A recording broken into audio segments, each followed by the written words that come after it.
Chapter 33. Roman Bandits. The next morning, Franz woke first and instantly rang the bell. The sound had not yet died away when Signor Pastrini himself entered. "Well, Excellency," said the landlord triumphantly, and without waiting for Franz to question him, "I feared yesterday, when I would not promise you anything, that you were too late. There is not a single carriage to be had. That is for the last 3 days of the Carnival." "Yes," returned Franz. "For the very 3 days it is most needed." "What is the matter?" said Albert, entering. "No carriage to be had?" "Just so," returned Franz. "You have guessed it." "Well, your eternal city is a nice sort of place." "That is to say, Excellency," replied Pastrini, who was desirous of keeping up the dignity of the capital of the Christian world in the eyes of his guest, "that there are no carriages to be had from Sunday to Tuesday evening. But from now till Sunday you can have 50 if you please." "Ah, that is something," said Albert. "Today is Thursday, and who knows what may arrive between this and Sunday?" 10 or 12,000 travellers will arrive," replied Franz, "which will make it still more difficult." "My friend," said Morcerf, "let us enjoy the present without gloomy forebodings for the future." "At least we can have a window." "Where?" "In the Corso." "Ah, a window!" exclaimed Signor Pastrini. "Utterly impossible. There was only one left on the 5th floor of the Doria Palace, and that has been let to a Russian prince for 20 sequins a day." The two young men looked at each other with an air of stupefaction. "Well," said Franz to Albert, "do you know what is the best thing we can do? It is to pass the Carnival at Venice. There we are sure of obtaining gondolas, if we cannot have carriages." "Oh, the devil, no!" cried Albert. "I came to Rome to see the Carnival, and I will, though I see it on stilts." "Bravo! An excellent idea. We will disguise ourselves as monster pulcinellos or shepherds of the land, and we shall have complete success." "Do your Excellencies still wish for a carriage from now to Sunday morning?" "Parbleu!" said Albert. "Do you think we are going to run about on foot in the streets of Rome, like lawyers' clerks?" "I hasten to comply with your Excellency's wishes. Only I tell you beforehand, the carriage will cost you 6 piastres a day." "And as I am not a millionaire, like the gentleman in the next apartment," said Franz, "I warn you that as I have been 4 times before at Rome, I know the prices of all the carriages. We will give you 12 piastres for today, tomorrow, and the day after, and then you will make a good profit." "But, Excellency," said Pastrini, still striving to gain his point. "Now go," returned Franz, "or I shall go myself and bargain with your affettatore, who is mine also. He is an old friend of mine, who has plundered me pretty well already, and in the hope of making more out of me, he will take a less price than the one I offer you. You will lose the preference, and that will be your fault." "Do not give yourselves the trouble, Excellency," returned Signor Pastrini, with the smile peculiar to the Italian speculator when he confesses defeat. "I will do all I can, and I hope you will be satisfied. And now we understand each other.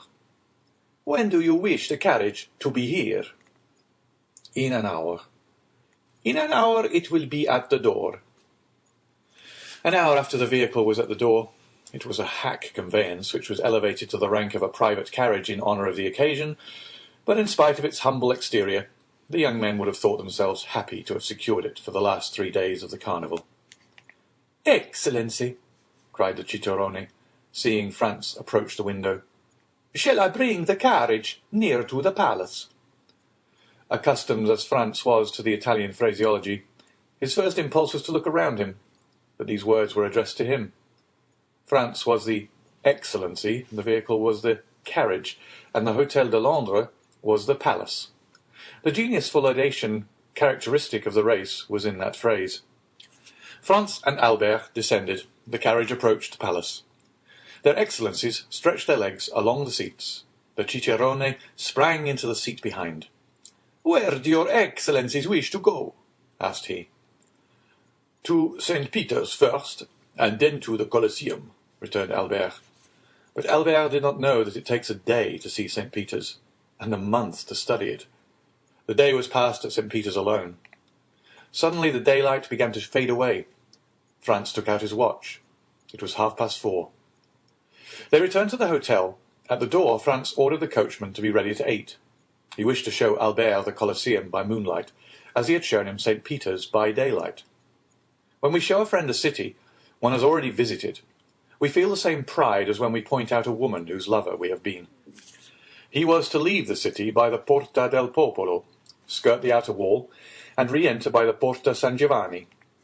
Thus they would behold the Colosseum, without finding their impressions dulled by first looking on the Capitol, the Forum, the Arch of Septimus Severus, the Temple of Antoninus and Faustina, and the Via Sacra. They sat down to dinner. Signor Pastrini had promised them a banquet. He gave them a tolerable repast. At the end of the dinner he entered in person. Franz thought that he came to hear his dinner praised, and began accordingly.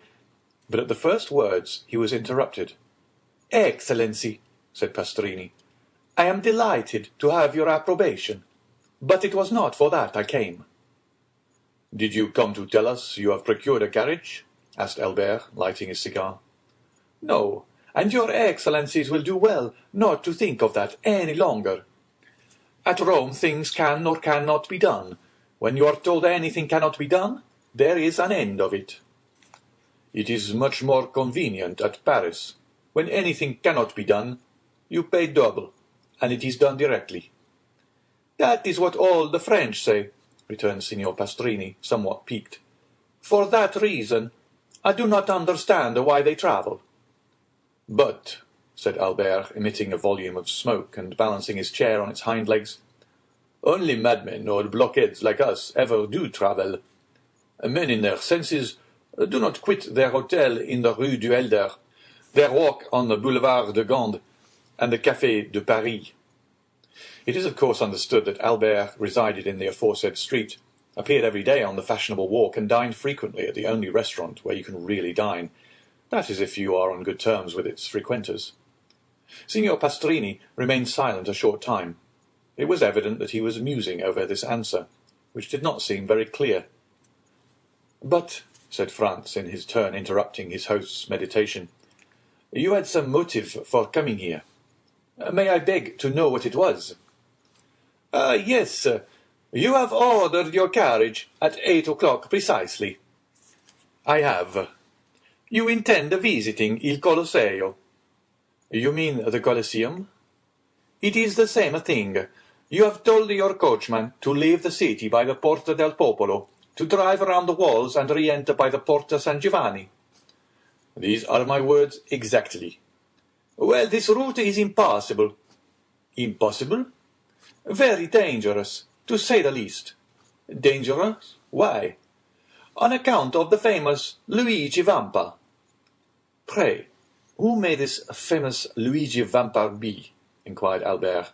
"He may be very famous at Rome, but I can assure you he is quite unknown at Paris." "What? Do you not know him?" "I have not that honor." "You have never heard his name?" "Never." "Well, then, he is a bandit, compared to whom the De Cesaris and the Gasparones were mere children." "Now then, Albert," cried Franz, "here is a bandit for you at last." "I forewarn you, Signor Pastrini, that I shall not believe one word of what you are going to tell us. Having told you this, begin." "Once upon a time—" "Well, go on." Signor Pastrini turned toward Franz, who seemed to him the more reasonable of the two. We must do him justice. He had had a great many Frenchmen in his house, but had never been able to comprehend them. "Excellency," said he gravely, addressing Franz, "if you look upon me as a liar, it is useless for me to say anything. It was for your interest." "Albert does not say you are a liar, Signor Pastrini," said Franz, "but that he will not believe what you are going to tell us. But I will believe all you say, so proceed." "But if your Excellency doubt my veracity—" "Signor Pastrini, returned Franz.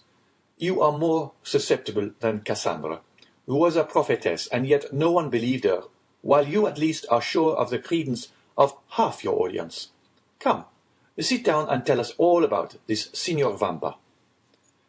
"I had told your Excellency, he is the most famous bandit we have had since the days of Mastrilla." "Well, what has this bandit to do with the order I have given the coachman to leave the city by the Porta del Popolo and to re-enter by the Porta San Giovanni?" "This," replied Signor Pastrini, "that you will go out by one, but I very much doubt your returning by the other." "Why?" asked Franz. "Because after nightfall you are not safe 50 yards from the gates." "On your honor, is that true?" cried Albert.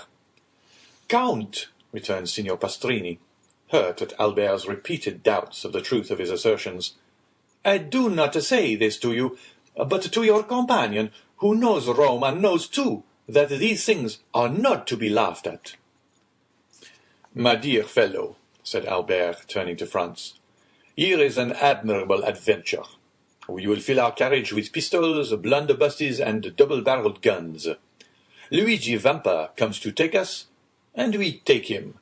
We bring him back to Rome and present him to His Holiness the Pope, who asks how he can repay so great a service. Then we merely ask for a carriage and a pair of horses, and we see the carnival in the carriage, and doubtless the Roman people will crown us at the Capitol, and proclaim us like Curtius and the veiled Horatius, the preservers of their country." Whilst Albert proposed this scheme, Signor Pastrini's face assumed an expression impossible to describe. "And pray," asked Franz, "where are these pistols, blunderbusses, and other deadly weapons with which you intend filling the carriage?" "Not out of my armory, for at Terracina I was plundered even of my hunting knife." "I shared the same fate at Aquapendente." "Do you know, Signor Pastrini," said Albert, lighting a second cigar at the first, "that this practice is very convenient for bandits, and that it seems to be due to an arrangement of their own?" Doubtless Signor Pastrini found this pleasantry compromising, for he only answered half the question, and then he spoke to Franz, as the only one likely to listen with attention. "Your Excellency knows that it is not customary to defend yourself when attacked by bandits." "What?" cried Albert, whose courage revolted at the idea of being plundered tamely. "Not make any resistance?" "No, for it would be useless. What could you do against a dozen bandits who spring out of some pit, ruin, or aqueduct, and level their pieces at you?" "Et parbleu, they should kill me." The innkeeper turned to Franz with an air that seemed to say, "Your friend is decidedly mad." "My dear Albert," returned Franz, "your answer is sublime and worthy the 'let him die' of Corneille. Only, when Horace made that answer, the safety of Rome was concerned, but as for us it is only to gratify a whim, and it would be ridiculous to risk our lives for so foolish a motive." Albert poured himself out a glass of Lacrima Christi, which he sipped at intervals, muttering some unintelligible words. "Well, Signor Pastrini," said Franz, "now that my companion is quieted, and you have seen how peaceful my intentions are, tell me, who is this Luigi Vampa? Is he a shepherd or a nobleman? Young or old? Tall or short? Describe him, in order that if we meet him by chance, like Bugaboo John or Lara, we may recognize him." "You could not apply to any one better able to inform you on all these points, for I knew him when he was a child, and one day that I fell into his hands, going from Ferentino to Altri, he, fortunately for me, recollected me and set me free, not only without a ransom, but made me a present of a very splendid watch, and related his history to me." "Let us see the watch," said Albert. Signor Pastrini drew from his fob a magnificent Breguet, bearing the name of its maker, of Parisian manufacture, and a count's coronet. "Here it is," said he. "Peste," returned Albert. "I compliment you on it. I have its fellow." He took his watch from his waistcoat pocket. "And it cost me 3,000 francs." "Let us hear the history," said Franz, motioning Signor Pastrini to seat himself. "Your Excellencies permit it?" asked the host. "Bon Dieu!" cried Albert. "You are not a preacher to remain standing." The host sat down after having made each of them a respectful bow, which meant that he was ready to tell them all they wished to know concerning Luigi Vampa. "You tell me," said Franz, at the moment Signor Pastrini was about to open his mouth, "that you knew Luigi Vampa when he was a child. He is still a young man, then?" "A young man? He is only 22. He will gain himself a reputation." "What do you think of that, Albert? At 22 to be thus famous?" "Yes, and at his age, Alexander, Caesar, and Napoleon, who have all made some noise in the world, were quite behind him." "So," continued Franz, "the hero of this history is only 22. "Scarcely so much." "Is he tall or short?" "Of the middle height, about the same stature as his Excellency," returned the host, pointing to Albert. "Thanks for the comparison," said Albert with a bow. "Go on, Signor Pastrini," continued Franz, smiling at his friend's susceptibility. "To what class of society does he belong?" "He was a shepherd boy, attached to the farm of the Count of San Felice, situated between Palestrina and the Lake of Gabri. He was born at Pampinara, and entered the Count's service when he was 5 years old. His father was also a shepherd, who owned a small flock, and lived by the wool and milk which he sold at Rome. When quite a child, the little Vampa displayed a most extraordinary precocity. One day, when he was 7 years old, he came to the curate of Palestrina, and asked to be taught to read. It was somewhat difficult, for he could not quit his flock, but the good curate went every day to say mass at a little hamlet, too poor to pay a priest, and which, having no other name, was called Borgo. He told Luigi that he might meet him on his return, and that then he would give him a lesson, warning him that it would be short, and that he must profit as much as possible by it. The child accepted joyfully. Every day Luigi led his flock to graze on the road that leads from Palestrina to Borgo. Every day, at 9 o'clock in the morning, the priest and the boy sat down on a bank by the wayside, and the little shepherd took his lesson out of the priest's breviary. At the end of 3 months, he had learned to read. This was not enough. He must now learn to write. The priest had a writing teacher at Rome make 3 alphabets, one large, one middling, and one small, and pointed out to him that by the help of a sharp instrument he could trace the letters on a slate, and thus learned to write. The same evening, when the flock was safe at the farm, the little Luigi hastened to the smith at Palestrina, took a large nail, heated and sharpened it, and formed a sort of stylus. The next morning he gathered an armful of pieces of slate, and began. At the end of 3 months he had learned to write. The curate, astonished at his quickness and intelligence, made him a present of pens, paper, and a penknife. This demanded new effort, but nothing compared to the first. At the end of a week he wrote as well with his pen as with the stylus. The curate related the incident to the Count of San Felice, who sent for the little shepherd, made him read and write before him, ordered his attendants to let him eat with the domestics, and to give him 2 piastres a month. With this, Luigi purchased books and pencils. He applied his imitative powers to everything, and like Giotto, when young he drew on his slate sheep, houses, and trees. Then with his knife he began to carve all sorts of objects in the wood. It was thus that Pinelli, the famous sculptor, had commenced. A girl of 6 or 7, that is a little younger than Vampa, tended sheep on a farm near Palestrina. She was an orphan, born at Valmontone, and was named Teresa. The 2 children met, sat down near each other, let their flocks mingle together, played, laughed, and conversed together. In the evening they separated the Count of San Felice's flock from those of Baron Cervetri, and the children returned to their respective farms, promising to meet the next morning. The next day they kept their word. and thus they grew up together. Vampa was 12, and Teresa 11. And yet their natural disposition revealed itself. Beside his taste for the fine arts, which Luigi had carried as far as he could in his solitude, he was given to alternating fits of sadness and enthusiasm, was often angry and capricious, and always sarcastic. None of the lads of Pampinara, Palestrina, or Valmontone had been able to gain any influence over him, or even to become his companion. His disposition, always inclined to exact concessions rather than to make them, kept him aloof from all friendships. Teresa alone ruled by a look, a word, a gesture, this impetuous character, which yielded beneath the hand of a woman, and which beneath the hand of a man might have broken, but could never have been bended. Teresa was lively and gay, but coquettish to excess.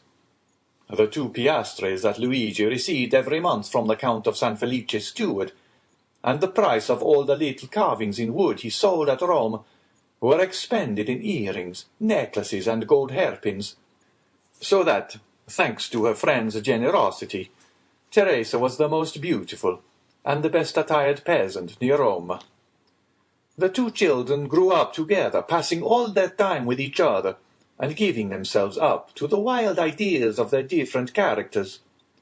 Thus, in all their dreams, their wishes, and their conversations, Vampa saw himself the captain of a vessel, general of an army, or governor of a province.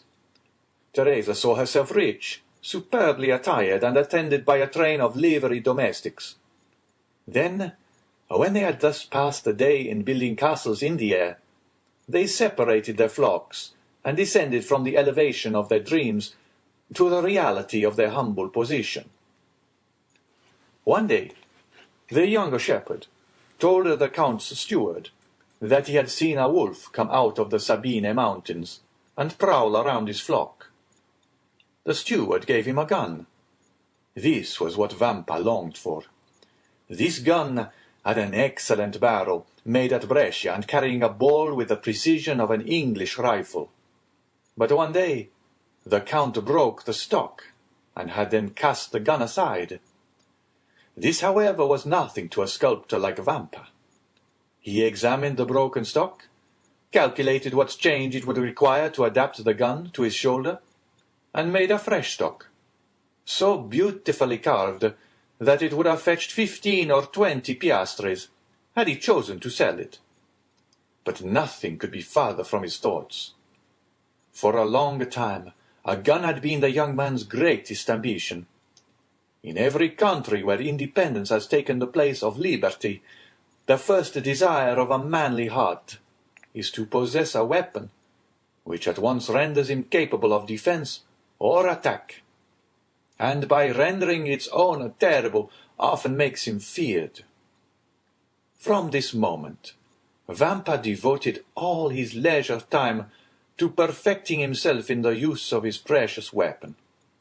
He purchased powder and ball, and everything served him for a mark, the trunk of some old and moss-grown olive tree that grew on the Sabine mountains, the fox as he quitted his earth on some marauding excursion, the eagle that soared above their heads. And thus he soon became an expert. Teresa overcame the terror she had first felt at the report, and amused herself by watching him direct the ball wherever he pleased, with as much accuracy as if he placed it by hand. One evening a wolf emerged from a pine wood here which they were usually stationed, but the wolf had scarcely advanced 10 yards ere he was dead. Proud of this exploit, Vampa took the dead animal on his shoulders and carried him to the farm. These exploits had gained Luigi considerable reputation. The man of superior abilities always finds admirers, go where he will. He was spoken of as the most adroit, the strongest, and the most courageous contadino for 10 leagues around, and although Teresa was universally allowed to be the most beautiful girl of the Sabines, no one had ever spoken to her of love, because it was known that she was beloved by Vampa. and yet the two young people had never declared their affection. They had grown together, like two trees whose roots are mingled, whose branches intertwined, and whose intermingled perfume rises to the heavens. Only their wish to see each other had become a necessity, and they would have preferred death to a day's separation. Teresa was 16 and Vampa 17. About this time a band of brigands that had established itself in the Lepini mountains began to be much spoken of.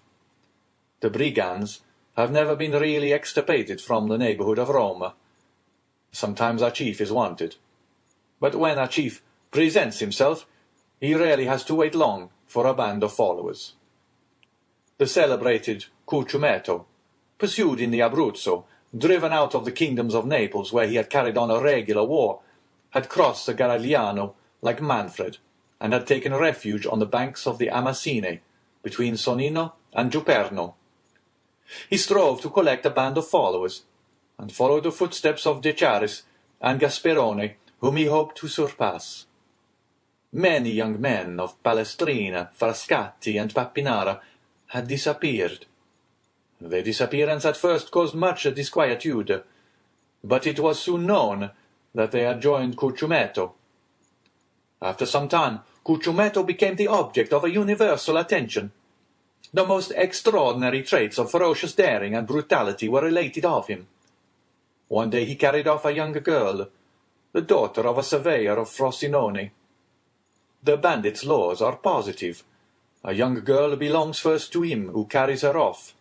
Then the rest draw lots for her, and she is abandoned to their brutality until death relieves her sufferings. When their parents are sufficiently rich to pay a ransom, a messenger is sent to negotiate. The prisoner is hostage for the security of the messenger. Should the ransom be refused, the prisoner is irrevocably lost. The young girl's lover was in Cucumetto's troop. His name was Carlini.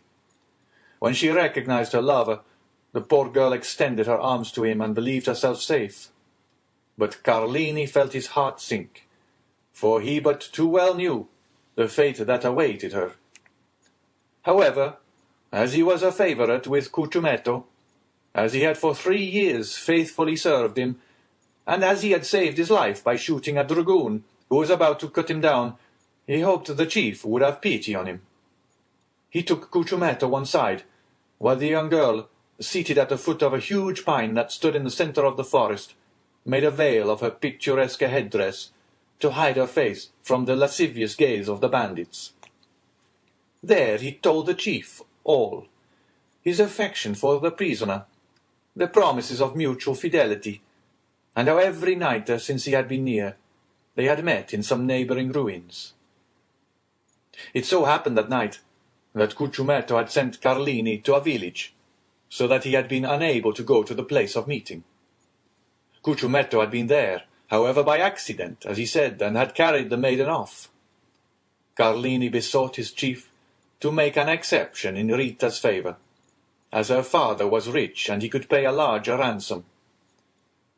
Cucumetto seemed to yield to his friend's entreaties, and bade him find a shepherd to send to Rita's father at Frosinone.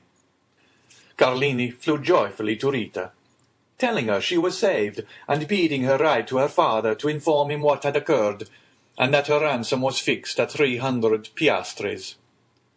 12 hours' delay was all that was granted, that is, until 9 the next morning.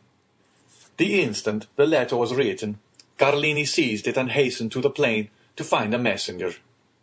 He found a young shepherd watching his flock.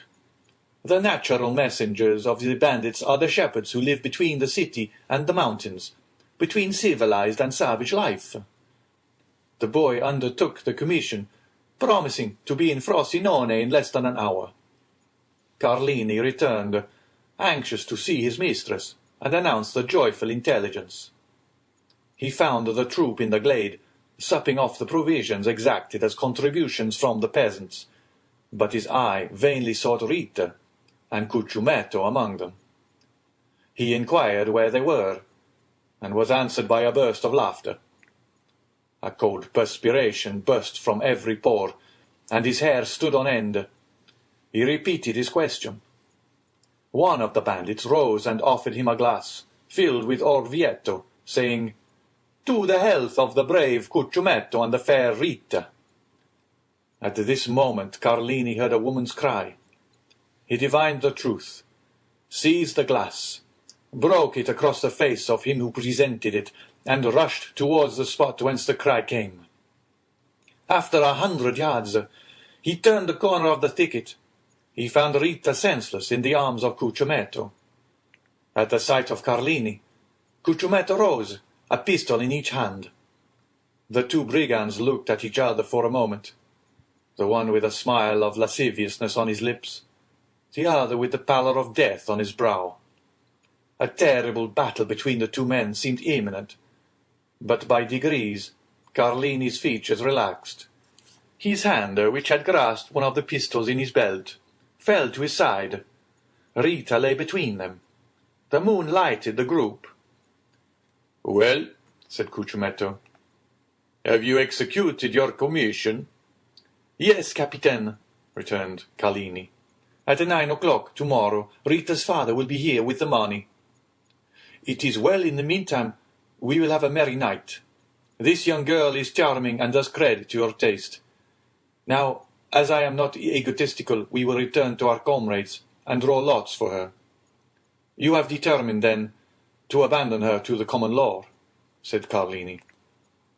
"Why should an exception be made in her favour?" "I thought that my entreaties—" "What right have you, any more than the rest, to ask for an exception?" "It is true. But never mind," continued Cucciumetto, laughing. "Sooner or later your turn will come." Carlini's teeth clinched convulsively. "Now then," said Cucciumetto, advancing toward the other bandits, "are you coming? I follow you." Cucciumetto departed without losing sight of Carlini, for doubtless he feared lest he should strike him unawares. But nothing betrayed a hostile design on Carlini's part. He was standing, his arms folded, near Rita, who was still insensible. Cucciumetto fancied for a moment the young man was about to take her in his arms and fly. But this mattered little to him now. Rita had been his. And as for the money, 300 piastres, distributed among the band, was so small a sum that he cared little about it. He continued to follow the path to the glade. But to his great surprise, Carlini arrived almost as soon as himself. "Let us draw lots! Let us draw lots!" cried all the brigands when they saw the chief. Their demand was fair, and the chief inclined his head in sign of acquiescence. The eyes of all shone fiercely as they made their demand, and the red light of the fire made them look like demons. The names of all, including Carlini, were placed in a hat, and the youngest of the band drew forth a ticket. The ticket bore the name of Diavolaccio. He was the man who had proposed to Carlini the health of their chief, and to whom Carlini replied by breaking the glass across his face. A large wound, extending from the temple to the mouth, was bleeding profusely. Diavolaccio, seeing himself thus favoured by fortune, burst into a loud laugh. "Captain," said he, "just now Carlini would not drink your health when I proposed it to him. Propose mine to him, and let us see if he will be more condescending to you than to me." Every one except an explosion on Carlini's part. But to their great surprise he took a glass in one hand and a flask in the other, and filling it, "Your health, Diavolaccio," said he calmly, and he drank it off, without his hand trembling in the least. Then, sitting down by the fire, "My supper," said he. "My expedition has given me an appetite." "Well done, Carlini," cried the brigands. "That is acting like a good fellow." And they all formed a circle round the fire, while Diavolaccio disappeared. Carlini ate and drank as if nothing had happened. The bandits looked on with astonishment at this singular conduct, until they heard footsteps. They turned around and saw Diavolaccio bearing the young girl in his arms. Her head hung back, and her long hair swept the ground. As they entered the circle, the bandits could perceive by the firelight the unearthly pallor of the young girl and of Diavolaccio. This apparition was so strange and so solemn that everyone rose, with the exception of Carlini, who remained seated, and ate and drank calmly. Diavolaccio advanced amidst the most profound silence, and laid Rita at the captain's feet. Then everyone could understand the cause of the unearthly pallor in the young girl and the bandit. A knife was plunged up to the hilt in Rita's left breast. Everyone looked at Carlini. The sheath at his belt was empty. "Ah," said the chief, "I now understand why Carlini stayed behind."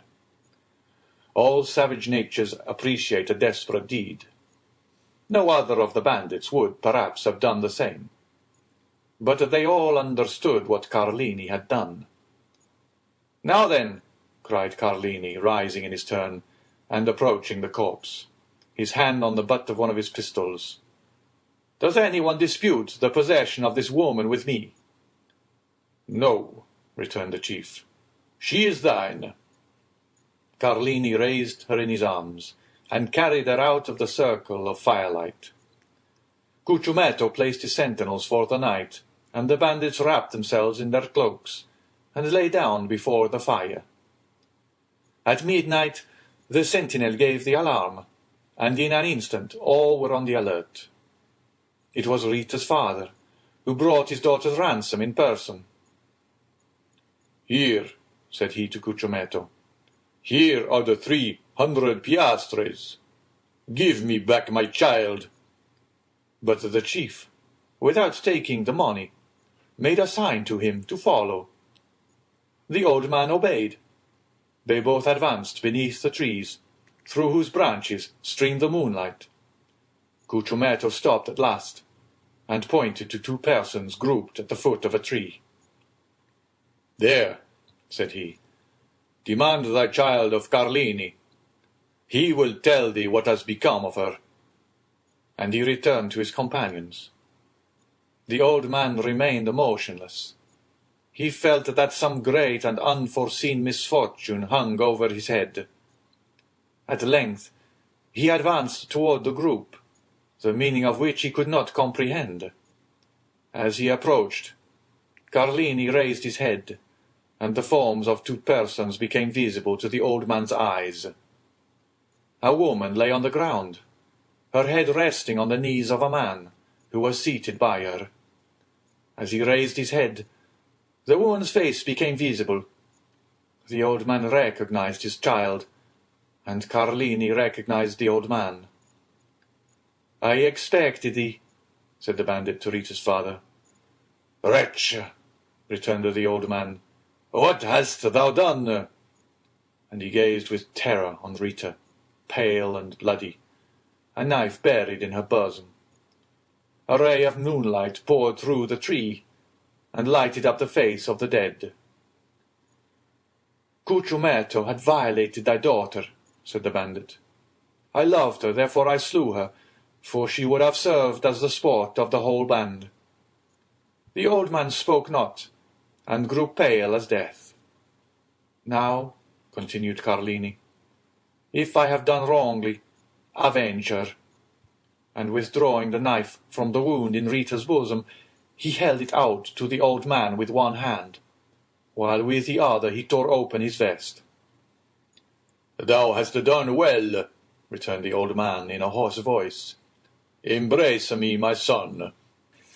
Carlini threw himself, sobbing like a child, into the arms of his mistress's father. These were the first tears the man of blood had ever wept. "Now," said the old man, "aid me to bury my child." Carlini fetched 2 pickaxes, and the father and the lover began to dig at the foot of a huge oak, beneath which the young girl was to repose. When the grave was formed, the father kissed her first, and then the lover afterwards, one taking the head, the other the feet. They placed her in the grave. Then they knelt on each side of the grave and said the prayers of the dead. Then, when they had finished, they cast the earth over the corpse, until the grave was filled. Then extending his hand, the old man said, "I thank you, my son, and now leave me alone." "Yet," replied Carlini, "leave me, I command you." Carlini obeyed, rejoined his comrades, folded himself in his cloak, and soon appeared to sleep as soundly as the rest. It had been resolved the night before to change their encampment. An hour before daybreak, Cucumetto aroused his men and gave the word to march. But Carlini would not quit the forest without knowing what had become of Rita's father. He went toward the place where he had left him. He found the old man suspended from one of the branches of the oak which shaded his daughter's grave. He then took an oath of bitter vengeance over the dead body of the one and the tomb of the other. But he was unable to complete his oath, for 2 days afterwards, in an encounter with the Roman carbineers, Carlini was killed. There was some surprise, however, that as he was with his face to the enemy, he should have received a ball between his shoulders. That astonishment ceased when one of the brigands remarked to his comrades that Cucumetto was stationed 10 paces in Carlini's rear when he fell. On the morning of the departure from the forest of Frosinone, he had followed Carlini in the darkness, and heard this oath of vengeance, and like a wise man, anticipated it. They told 10 other stories of this bandit chief, each more singular than the other. Thus, from Fondi to Perusia, everyone trembles at the name of Cucumetto. These narratives were frequently the theme of conversation between Luigi and Teresa. The young girl trembled very much at hearing the stories, but Vampa reassured her with a smile, tapping the butt of his good fowling piece, which threw its ball so well, and if that did not restore her courage, he pointed to a crow perched on some dead branch, took aim, touched the trigger, and the bird fell dead at the foot of the tree. Time passed on, and the 2 young people had agreed to be married when Vampa should be 20 and Teresa 19 years of age. They were both orphans and had only their employer's leave to ask, which had been already sought and obtained. One day, when they were talking over their plans for the future, they heard 2 or 3 reports of firearms, and then suddenly a man came out of the wood, near which the 2 young persons used to graze their flocks, and hurried towards them. When he came within hearing, he exclaimed, "I am pursued! Can you conceal me?" They knew full well that this fugitive must be a bandit, but there is an innate sympathy between the Roman brigand and the Roman peasant, and the latter is always ready to aid the former.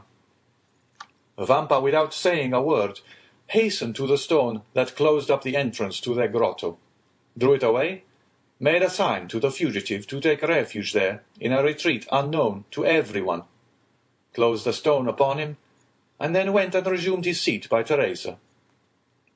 Instantly afterwards, 4 carbineers on horseback appeared on the edge of the wood.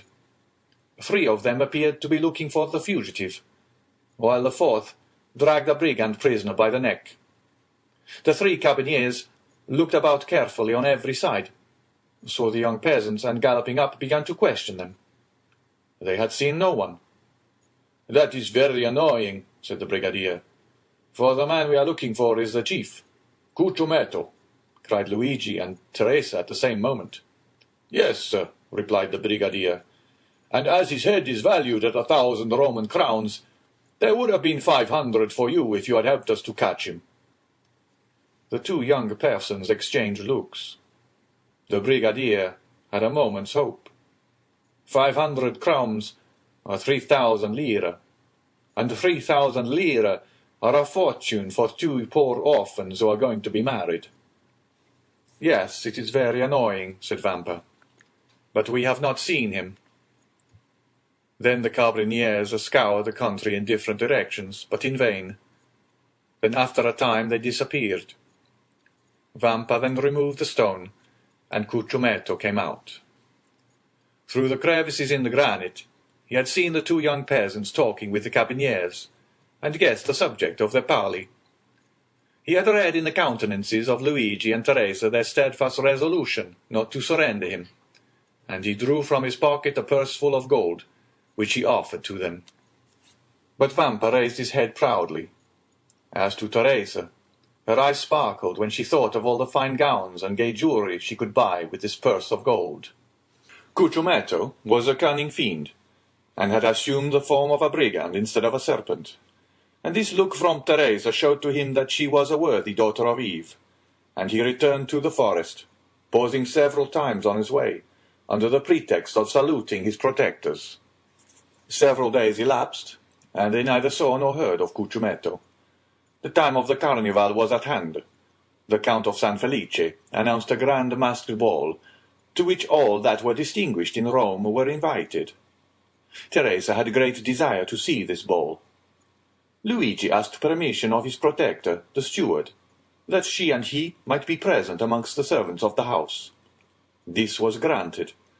The ball was given by the Count for the particular pleasure of his daughter Carmela, whom he adored. Carmela was precisely the age and figure of Teresa, and Teresa was as handsome as Carmela. On the evening of the ball, Teresa was attired in her best, her most brilliant ornaments in her hair, and gayest glass beads. She was in the costume of the women of Frascati. She wore the very picturesque garb of the Roman peasant at holiday time. They both mingled, as they had leave to do, with the servants and the peasants. The festa was magnificent, but only was the villa brilliantly illuminated, but thousands of coloured lanterns were suspended from the trees in the garden, and very soon the palace overflowed to the terraces, and the terraces to the garden walks. At each cross-path was an orchestra, and tables spread with refreshments. The guests stopped, formed quadrilles, and danced in any part of the grounds they pleased. Carmela was attired like a woman of Sonnino. Her cap was embroidered with pearls. The pins in her hair were of gold and diamonds. Her girdle was of Turkey silk with large embroidered flowers. Her bodice and skirt were of cashmere. Her apron of Indian muslin, and the buttons of her corset were of jewels.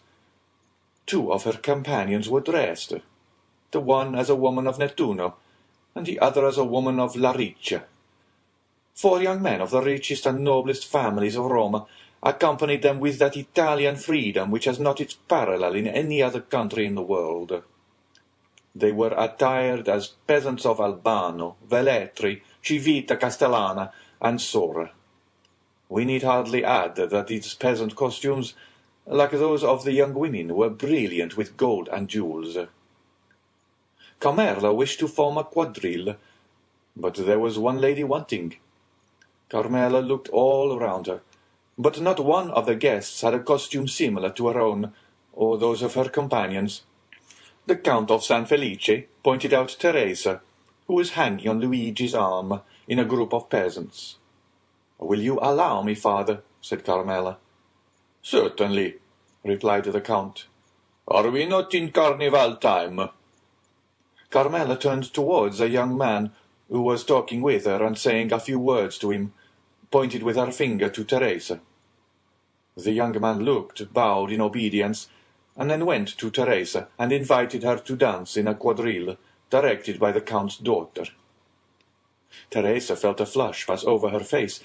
She looked at Luigi, who could not refuse his assent. Luigi slowly relinquished Teresa's arm, which he had held beneath his own, and Teresa, accompanied by her elegant cavalier, took her appointed place with much agitation in the aristocratic quadrille. Certainly, in the eyes of an artist, the exact and strict costume of Teresa had a very different character from that of Carmela and her companions, and Teresa was frivolous and coquettish, and thus the embroidery and muslins, the cashmere waist-girdles, all dazzled her, and the reflection of sapphires and diamonds almost turned her giddy brain. Luigi felt a sensation hitherto unknown arising in his mind. It was like an acute pain, which gnawed at his heart, and then thrilled through his whole body. He followed with his eye each movement of Teresa and her cavalier. When their hands touched, he felt as though he should swoon. Every pulse beat with violence, and it seemed as though a bell were ringing in his ears. When they spoke, although Teresa listened timidly and with downcast eyes to the conversation of her cavalier, as Luigi could read in the ardent looks of the good-looking young man that his language was that of praise, it seemed as if the whole world was turning round with him, and all the voices of hell were whispering in his ears ideas of murder and assassination. Then, fearing that his paroxysm might get the better of him, he clutched with one hand the branch of a tree against which he was leaning, and with the other convulsively grasped the dagger with a carved handle which was in his belt, and which unwittingly he drew from the scabbard from time to time. Luigi was jealous. He felt that, influenced by her ambitions and coquettish disposition, Teresa might escape him. The young peasant girl, at first timid and scared, soon recovered herself.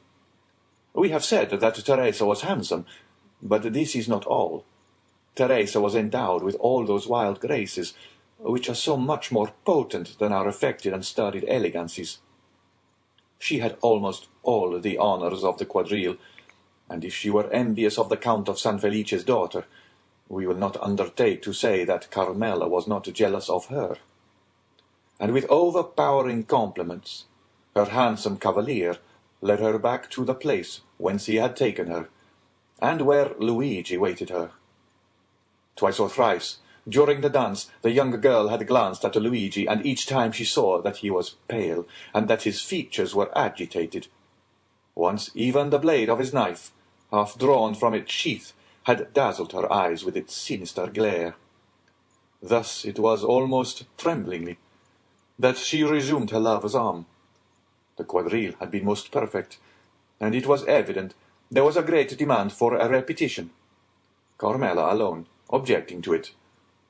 But the Count of San Felice besought his daughter so earnestly that she acceded. One of the cavaliers then hastened to invite Teresa, without whom it was impossible for the quadrille to be formed. But the young girl had disappeared. The truth was that Luigi had not felt the strength to support another such trial, and half by persuasion and half by force he had removed Teresa toward another part of the garden. Teresa had yielded in spite of herself, but when she looked at the agitated countenance of the young man, she understood by his silence and trembling voice that something strange was passing within him. She herself was not exempt from internal emotion, and without having done anything wrong, yet fully comprehended that Luigi was right in reproaching her. Why, she did not know, but yet she did not feel less that these reproaches were merited. However, to Teresa's great astonishment, Luigi remained mute, and not a word escaped his lips the rest of the evening. When the chill of the night had driven away the guests from the gardens, and the gates of the villa were closed on them for the festa indoors, he took Teresa quite away, and as he left her at her home he said, "Teresa, what were you thinking of as you danced opposite the young Countess of San Felice?" "I thought," replied the young girl, with all the frankness of her nature, "that I would give half my life for a costume such as she wore." "And what said your cavalier to you?" "He said it only depended on myself to have it, and I had only one word to say." "He was right," said Luigi. "Do you desire it as ardently as you say?" "Yes." "Well, then, you shall have it." The young girl, much astonished, raised her head to look at him, but his face was so gloomy and terrible that her words froze to her lips. As Luigi spoke thus, he left her. Teresa followed him with her eyes into the darkness, as long as she could. And when he had quite disappeared, she went into the house with a sigh.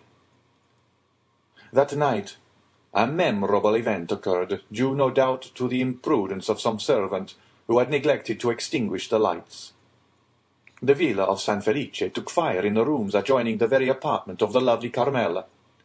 Awakened in the night by the light of the flames, she sprang out of the bed, wrapped herself in a dressing-gown, and attempted to escape by the door. But the corridor by which she hoped to fly was already a prey to the flames. She then returned to her room, calling for help as loudly as she could, when suddenly her window, which was 20 feet from the ground, was opened. A young peasant jumped into the chamber, seized her in his arms, and with superhuman skill and strength conveyed her to the turf of the grass plot, where she fainted. When she recovered, her father was by her side. All the servants surrounded her, offering her assistance. An entire wing of the villa was burnt down, but what of that, as long as Carmela was safe and uninjured? Her preserver was everywhere sought for, but he did not appear. He was inquired after, but no one had seen him. Carmela was greatly troubled, but she had not recognized him, as the Count was immensely rich, excepting the danger Carmela had run, and the marvellous manner in which she had escaped, made that appear to him rather a favour of Providence than a real misfortune. The loss occasioned by the conflagration was to him but a trifle. The next day, at the usual hour, the two young peasants were on the borders of the forest. Luigi arrived first. He came toward Teresa in high spirits and seemed to have completely forgotten the events of the previous evening. The young girl was very pensive, but seeing Luigi so cheerful, she on her part assuming a smiling air, which was natural to her when she was not excited or in her passion. Luigi took her arm beneath his own, and led her to the door of the grotto. Then he paused. The young girl, perceiving that there was something extraordinary, looked at him steadfastly. "Teresa," said Luigi, "yesterday evening you told me you would give all the world to have a costume similar to that of the Count's daughter." "Yes," replied Teresa with astonishment, "but I was mad to utter such a wish." And I replied, "Very well, you shall have it." "Yes," replied the young girl, whose astonishment increased at every word uttered by Luigi. "But of course your reply was only to please me." "I have promised no more than I have given you, Teresa," said Luigi proudly. "Go into the grotto and dress yourself." At these words he drew away the stone and showed Teresa the grotto, lighted up by 2 wax lights, which burnt on each side of a splendid mirror on a rustic table made by Luigi.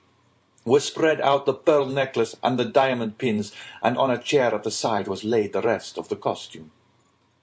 Teresa uttered a cry of joy, and without inquiring whence this attire came, or even thanking Luigi, darted into the grotto, transformed into a dressing-room. Luigi pushed the stone behind her, for on the crest of a small adjacent hill, which cut off the view toward Palestrina, he saw a traveller on horseback, stopping a moment, as if uncertain of his road, and thus presenting against the blue sky that perfect outline which is peculiar to distant objects in certain climes. When he saw Luigi, he put his horse into a gallop and advanced toward him. Luigi was not mistaken. The traveller, who was going from Palestrina to Tivoli, had mistaken his way. The young man directed him, but as at a distance of a quarter of a mile the road again divided into 3 ways, and on reaching these the traveller might again stray from his route, he begged Luigi to be his guide. Luigi threw his cloak on the ground, placed his carbine on his shoulder, and, freed from his heavy covering, preceded the traveller with the rapid step of a mountaineer, which a horse can scarcely keep up with. In 10 minutes Luigi and the traveller reached the crossroads. On arriving there, with an air as majestic as that of an emperor, he stretched his hand towards that of one of the roads, which the traveller was to follow. "That is your road, Excellency, and now you cannot again mistake." "And here is your recompense," said the traveller, offering the young herdsman some small pieces of money. "Thank you," said Luigi, drawing back his hand. "I render a service. I do not sell it." "Well," replied the traveller, who seemed used to this difference between the servility of a man of the cities and the pride of the mountaineer, "if you refuse wages, you will perhaps accept a gift." "Ah, yes, that is another thing." "Then," said the traveller, "take these 2 Venetian sequins, and give them to your bride to make herself a pair of earrings." "And then do you take this poniard?" said the young herdsman. "You will not find one better carved between Albano and Civita Castellana." "I accept it," answered the traveller, "but then the obligation will be on my side, for this poniard is worth more than 2 sequins."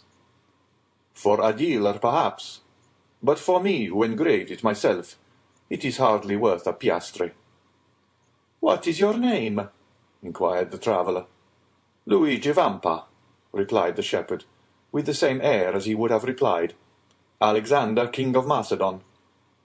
"And yours?" "I," said the traveller, "am called Sinbad the Sailor." Franz Epinay started with surprise. "Sinbad the Sailor?" he said. "Yes," replied the narrator. "That was the name which the traveller gave to Vampa as his own." "Well, and what may you have to say against this name?" inquired Albert. "It is a very pretty name, and the adventures of the gentleman of that name amused me very much in my youth, I must confess." Franz said no more. The name of Sinbad the Sailor, as may well be supposed, awakened in him a world of recollections, as had the name of the Count of Monte Cristo on the previous evening. "Proceed," said he to the host. Vampa put the 2 sequins haughtily into his pocket, and slowly returned by the way he had gone. As he came within 200 or 300 paces of the grotto, he thought he heard a cry. He listened to know whence this sound could proceed. A moment afterwards, he thought he heard his own name pronounced distinctly. The cry proceeded from the grotto.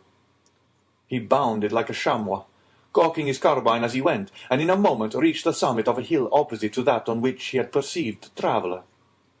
3 cries for help came more distinctly to his ear. He cast his eyes around him, and saw a man carrying off Teresa, as Nessus the centaur carried Deianira. This man, who was hastening toward the wood, was already 3/4 of the way on the road from the grotto to the forest. Vampa measured the distance. The man was at least 200 paces in advance of him, and there was not a chance of overtaking him. The young shepherd stopped, as if his feet had been rooted to the ground. Then he put the butt of his carbine to his shoulder, took aim at the ravisher, followed him for a second in his track, and then fired. The ravisher stopped, suddenly. His knees bent under him, and he fell with Teresa in his arms. The young girl rose instantly, but the man lay on earth, struggling in the agonies of death.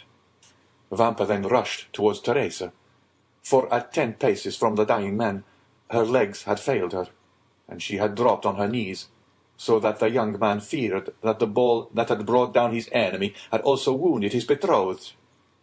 Fortunately she was unscathed, and it was fright alone that had overcome Teresa. When Luigi had assured himself that she was safe and unharmed, he turned towards the wounded man. He had just expired, with clenched hands, his mouth in a spasm of agony, and his hair on end in the sweat of death. His eyes remained open and menacing. Vampa approached the corpse, and recognized Cucumetto, on which the bandit had been saved by the 2 young peasants. He had been enamored of Teresa, and had sworn she should be his. From that time he had watched them, and profiting by the moment when her love had left her alone, had carried her off, and believed he at length had her in his power, when the ball, directed by the unerring skill of the young herdsman, had pierced his heart.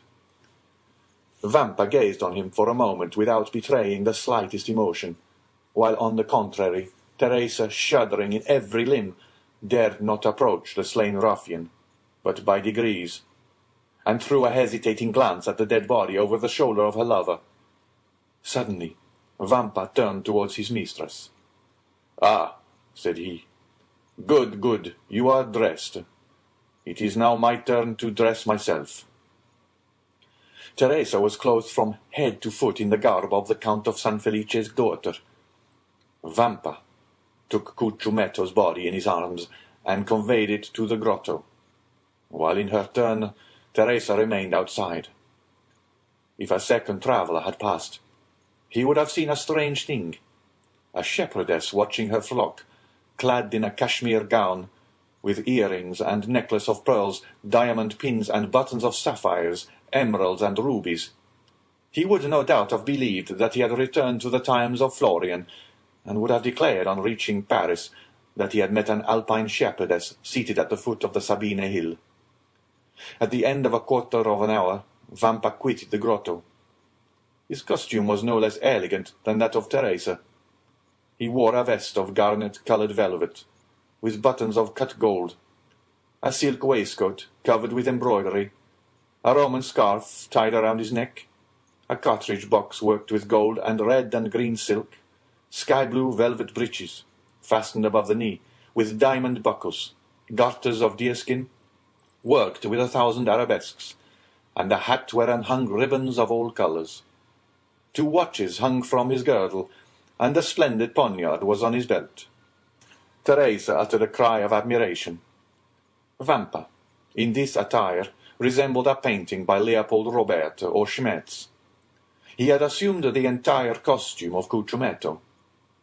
The young man saw the effect produced on his betrothed, and a smile of pride passed over his lips.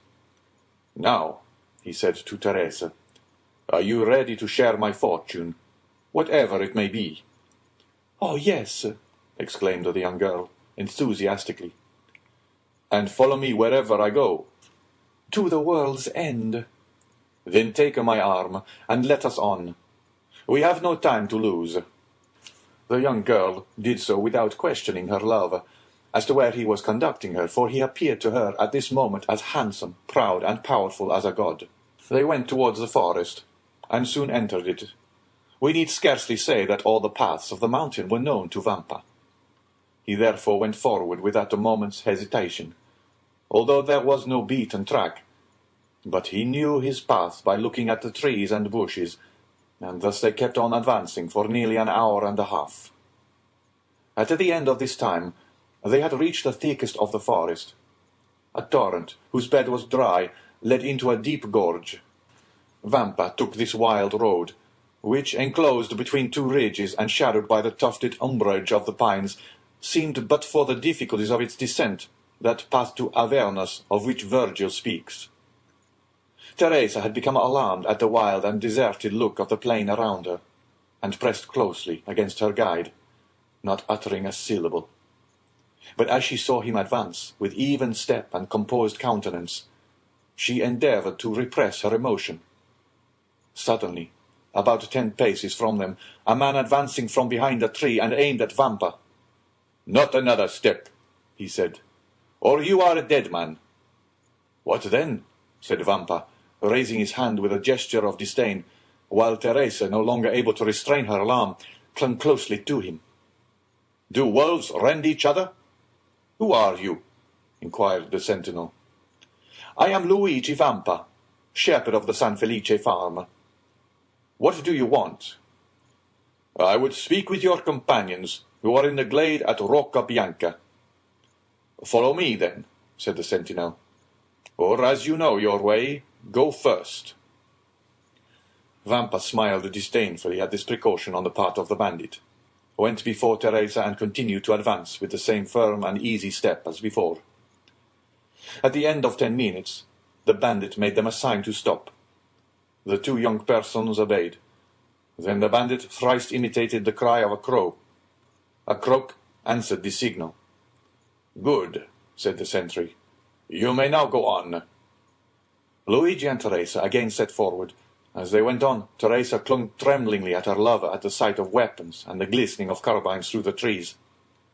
The retreat of Rocca Bianca was at the top of a small mountain, which no doubt in former days had been a volcano, an extinct volcano before the days when Remus and Romulus had deserted Alba to come and found the city of Rome. Teresa and Luigi reached the summit, and all at once found themselves in the presence of 20 bandits. "Here is a young man who seeks and wishes to speak to you," said the sentinel. "What has he to say?" inquired the young man who was in command in the chief's absence. "I wish to say that I am tired of a shepherd's life," was Vampa's reply. "Ah, I understand," said the lieutenant. "And you seek admittance into our ranks?" "Welcome," cried several bandits from Ferrocino, Pampinara, and Anagni, who had recognized Luigi Vampa. "Yes, but I came to ask something more than to be your companion." "And what may that be?" inquired the bandits with astonishment. "I come to ask to be your captain," said the young man. The bandits shouted with laughter. "And what have you done to aspire to this honor?" demanded the lieutenant. "I have killed your chief Cucciumetto, whose dress I now wear, and I set fire to the Villa San Felice to procure a wedding dress for my betrothed." An hour afterwards Luigi Vampa was chosen captain. Vice Cucciumetto deceased. "Well, my dear Albert," said Franz, turning towards his friend, "what think you of citizen Luigi Vampa?" "I say he is a myth," replied Albert, "and never had an existence." "And what may a myth be?" inquired Pastrini. "The explanation would be too long, my dear landlord," replied Franz. "And what say you, Signor Vampa exercises his profession at this moment in the environs of Rome, and with a boldness of which no bandit before him ever gave an example?" "Then the police have vainly tried to lay hands on him?" "Why, you see, he has a good understanding with the shepherds in the plains, the fishermen of the Tiber, and the smugglers of the coast. They seek for him in the mountains, and he is on the waters. They follow him on the waters, and he is on the open sea. Then they pursue him, and he has suddenly taken refuge in the islands at Giglio, Guanuti, or Monte Cristo. And when they hunt for him there, he reappears suddenly at Albano, Tivoli, or La Riccia." "And how does he behave toward travellers?" "Alas, his plan is very simple. It depends on the distance he may be from the city, whether he gives 8 hours, 12 hours, or a day wherein to pay their ransom. And when that time has elapsed, he allows another hour's grace. At the 60th minute of this hour, if the money is not forthcoming, he blows out the prisoner's brains with a pistol shot, or plants his dagger in his heart, and that settles the account." "Well, Albert," inquired Franz of his companion, "are you still disposed to go to the Colosseum by the outer wall?" "Quite so," said Albert, "if the way be picturesque." The clock struck 9 as the door opened and a coachman appeared. "Excellencies," said he, "the coach is ready." "Well then," said Franz, "let us to the Colosseum." "By the Porta del Popolo, or by the streets, your Excellencies?" "By the streets, morbleu, by the streets," cried Franz. "Ah, my dear fellow," said Albert, rising and lighting his third cigar, "really, I thought you had